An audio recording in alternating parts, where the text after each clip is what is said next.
Alam ko sa isang buwan pa yung birthday mo. Pero, what if magplano na tayo? Gusto mo ba pumunta tayo sa Disneyland? Tapos invite natin lahat ng friends mo. Talaga po? Wow, Mommy! Pero, sobrang gastos po nun. So, ang importante, mapasaya ka namin ng daddy mo. Dahil kapag happy ka, happy rin kami. Oh, basta pag nagkasundo kayo ng mami mo, game na rin ako, ha? Salamat po, Mommy. Grateful po ako. Of course. Anything for my daughter. Ate, hindi ka dapat sumugod kay Salvo. Hindi ko na dapat inisisa yun. Hindi ko na napigilan.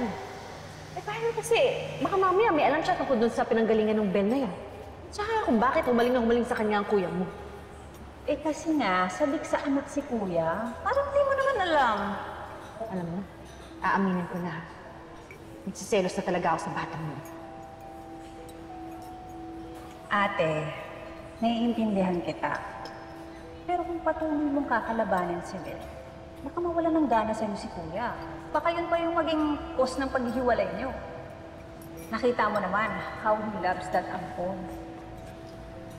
Sa tingin mo ba, ipagpapalit talaga ako ng kuya mo sa ampon na yun? Do you wanna risk it, ate? Paano kung tama ako?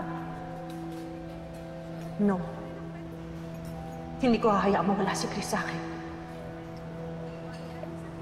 Kaya nga umayos ka, ate.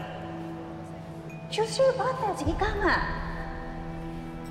Sa pagkakataong to, hindi si Bel ang kalaban mo. Si Kuya Chris.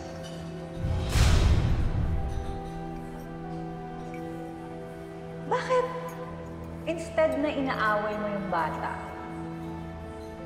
mahalin mo. Pakitaan mo ng kabutihan, puno.